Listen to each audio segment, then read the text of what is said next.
Welcome to the Pencil Bob channel. I hope you enjoy my stories. Please like and subscribe, and hit that notification icon so you never miss out.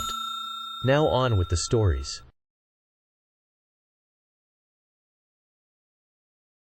It all started when I tried to be responsible, paying my HOA dues each month by mailing in a check. I just couldn't trust the online payment system they offered, not with its extra fees and questionable security. So, in late June, I sent my check for July's dues, thinking it would be the usual routine. But as weeks went by, my July dues hadn't cleared. By mid-August, I got anxious, imagining that check just floating around out there somewhere. So I reached out to the HOA, thinking they could cancel the processing. Their response, basically, they shrugged. The checks, they told me, go off to a processing center, and there's no way to stop it once it's in their system. If it bounced, they added almost cheerily, I'd be hit with a nice little $45 NSF fee. Not a word about how unusual it was for a check to be Mia for weeks, just the threat of yet another fee from them. I could feel my jaw tightening, but I told myself I'd keep calm. Little did I know this was just the beginning of a much bigger mess. Meanwhile, early August came, and I'd rented the clubhouse for my son's birthday party. I sent in 2 checks, one for $200 as a rental fee and another $150 for the security deposit. The birthday party went off without a hitch, and we left the clubhouse spotless. Supposedly, they mailed back the security deposit check, but by the end of August, there was still no sign of it. When I reached out, they gave a lukewarm response about it being on the way. A couple more weeks went by, and I started thinking this check was lost too, just like the July dues. Then in late September, I get a surprise on my bank statement. The $150 check had cleared, only there was just one problem. It was supposed to be mailed back to me. The HOA claimed to have returned it, but here it was, cashed by someone who, according to the HOA, didn't even work for their organization. I felt my stomach drop. How could a check be cashed by a stranger, and with my bank info no less? I raced to the bank, where they flagged it as fraud. So now I was caught up in a full-blown investigation. That $150 check fraud incident sent my life into a tailspin. I had to file a police report, open a brand new checking account, and order all new checks. Meanwhile, I was locked out of my own money for nearly a week.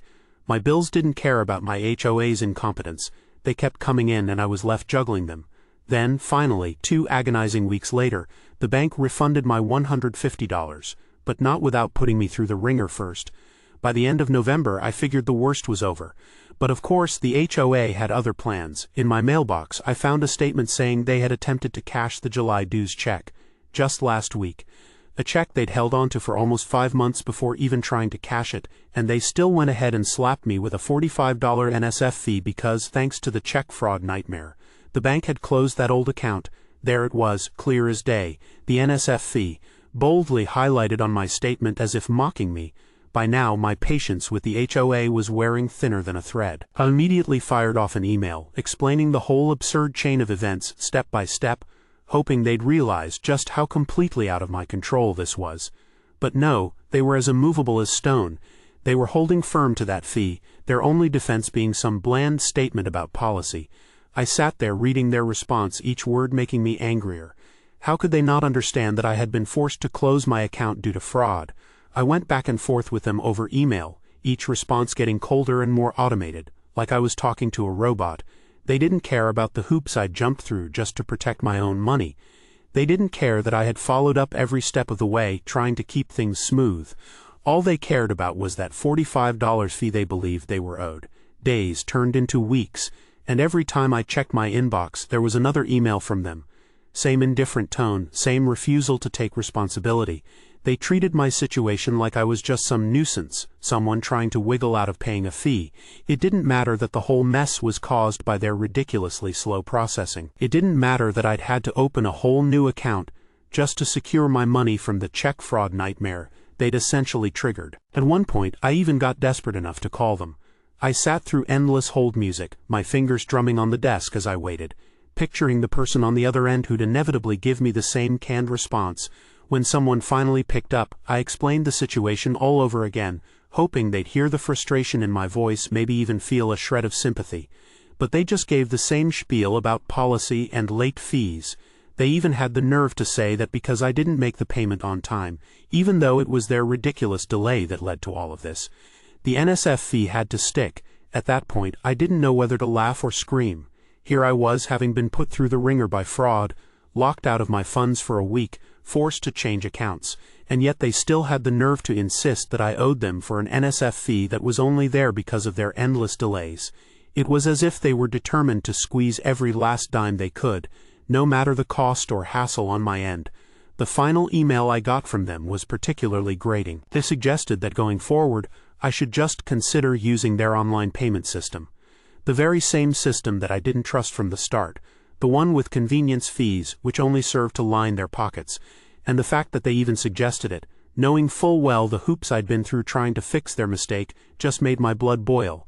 It was like a never-ending cycle. I was left holding the bag for their delays, their missteps, and their lack of responsibility, and yet somehow they managed to make it look like I was the one at fault. I was the one late on a payment they'd held onto for months without cashing. I was the one who had to jump through hoops, filing police reports and closing accounts, all because they couldn't be bothered to handle my checks properly. So here I am, still in a back and forth with the HOA over this $45 NSF fee. Every time I get a response, it's like I'm talking to a brick wall with an unending thirst for fees and zero empathy. And in the back of my mind, all I can think is, what's next? Because with them, there's always a next time, another fee, another policy, another excuse. They may have their hands on my $45 now, but they'll probably find something else to wring me dry over soon enough. And as much as I'd love to find some resolution, some end to this madness, I know they're not about to budge an inch.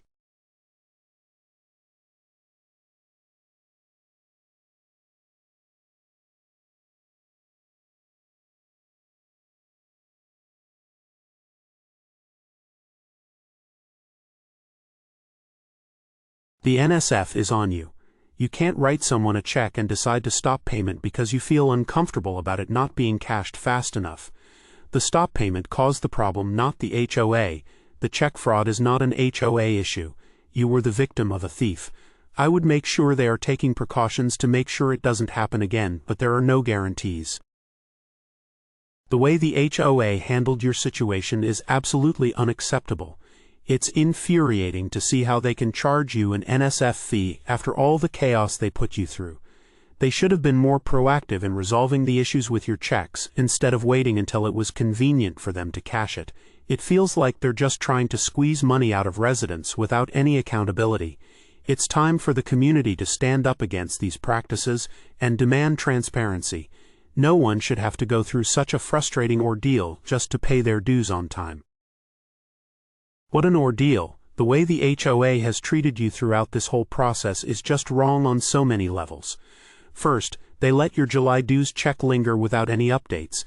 Then they hit you with an NSF fee after all that stress?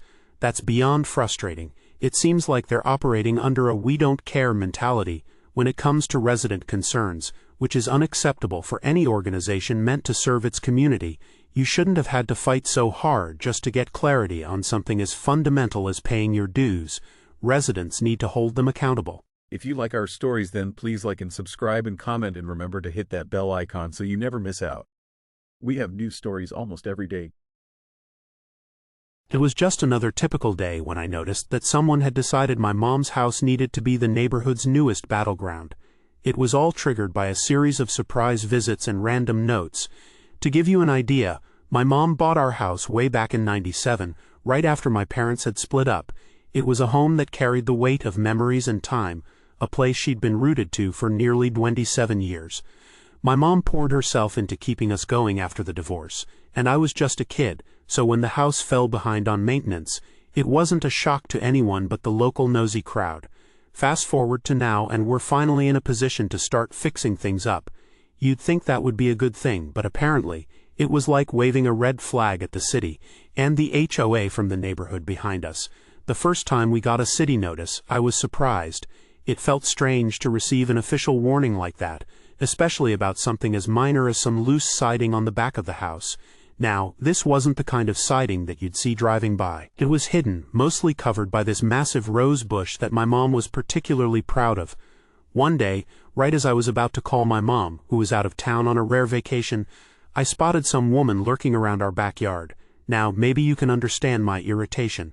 No one had asked her to be here, and I wasn't exactly in the mood for visitors. I asked her politely at first who she was and what she thought she was doing creeping around my mom's yard. She announced herself as someone from the HOA for the neighborhood behind us, as if I was supposed to be impressed. "This rose bush is far too high," she announced, her tone dripping with self-importance. "It needs to be trimmed immediately, or you'll be fined." For a second I just stared. Here we were, trying to get things together after years of dealing with my mom's struggles. And now we had an HOA member telling us what to do with our own yard, on a property they had no authority over.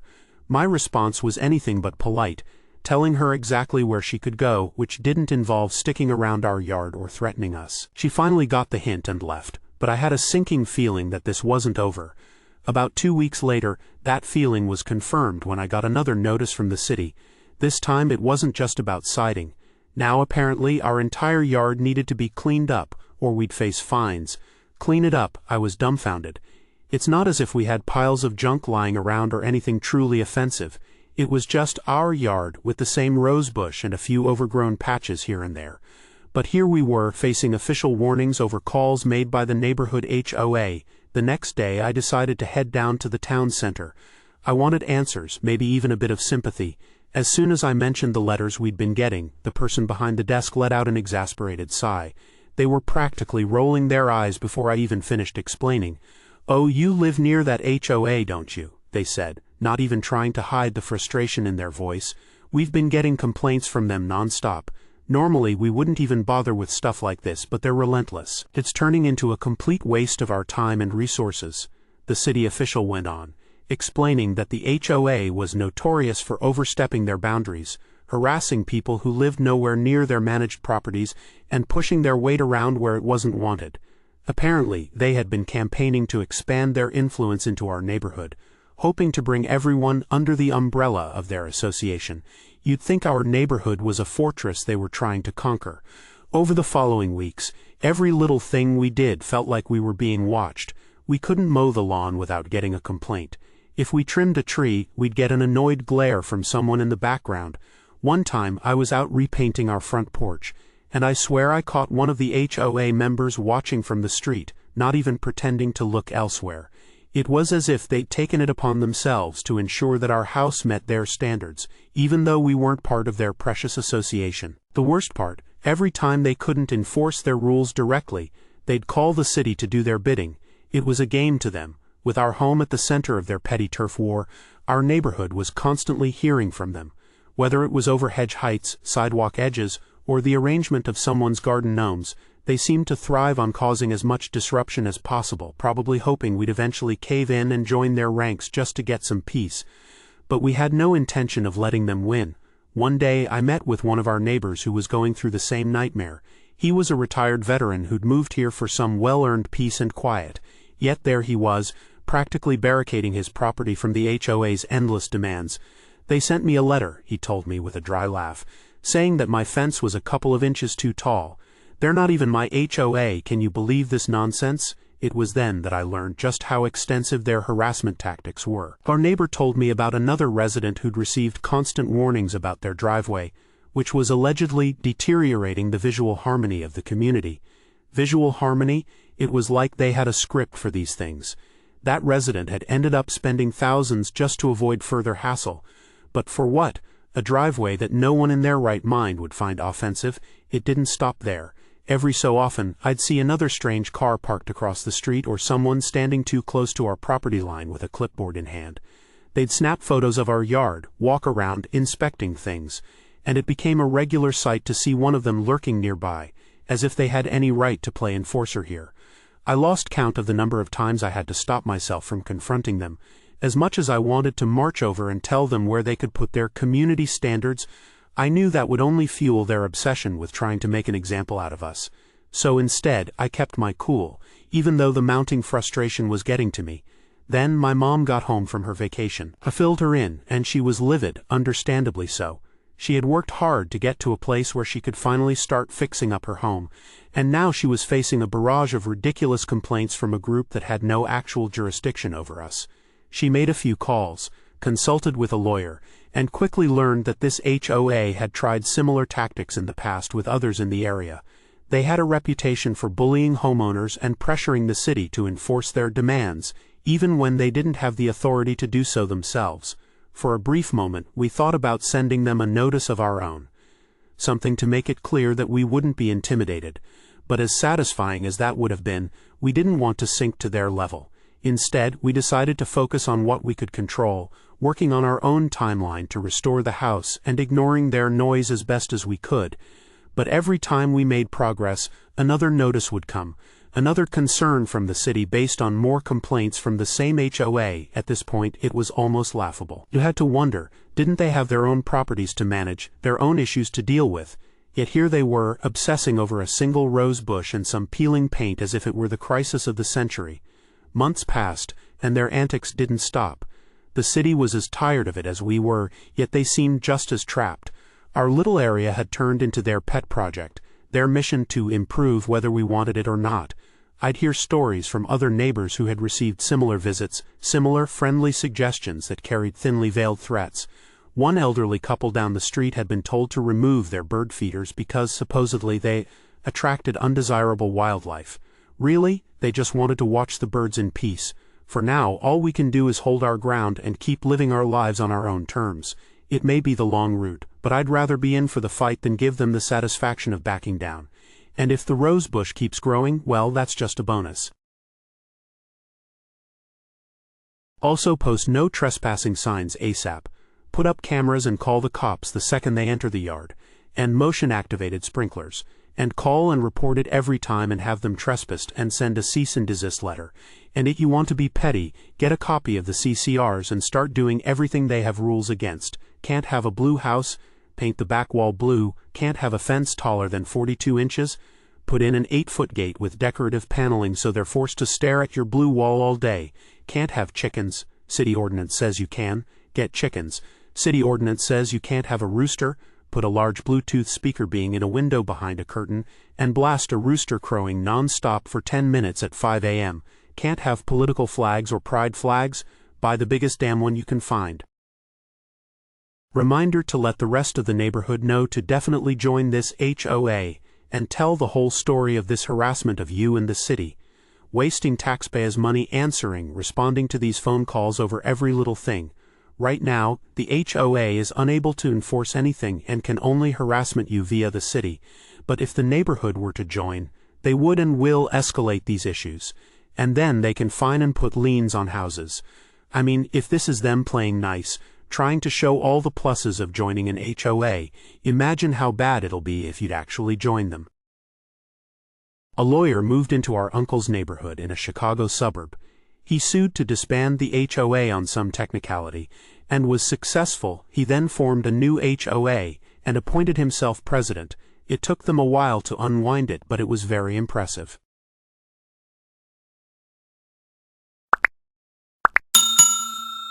I would like to thank you for watching the video to the end. To encourage us to make more videos, please like, subscribe, comment, as well as share. Check out this other video if you haven't already.